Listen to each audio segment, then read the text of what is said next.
were hockey sticking quite aggressively. Yeah. And I'm not anywhere near like even middling Z-list fame, Yeah. but it's enough for people to see what they think is a penny stock and decide that they're going to try and throw their hat in the ring. Yeah. Which means that there's like 20 things I need to say no to every single week from new people that want to do a thing. Why don't we try this thing? And why don't we do that thing? And why don't we do the other thing? It was a piece of piss 5 years ago to say, or 3 years ago in the middle of COVID to go like, I'm going to go pro and I'm just going to focus on this one thing. Because what else am I going to do? Yeah. All of my nightclubs have been shut down. I got nothing else to do with my life. Now, oh, you said you were going to go pro? Interesting. Yeah. Let's see what happens when you have 30 other things every single week vying for your attention.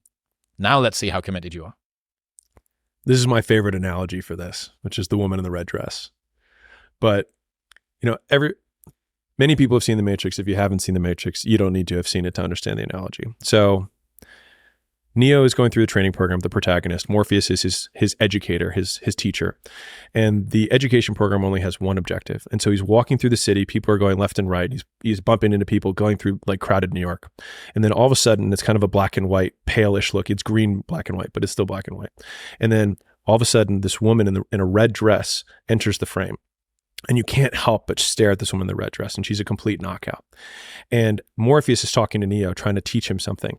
And as he's talking, he's like, Neo, were you looking at me, or you're looking at the woman in the red dress? And he says, look again. And he looks back, and it's Agent Smith holding a gun to his head. And he says, freeze, and then everything freezes in the frame. And he's like, if you're not one of us, you're one of them.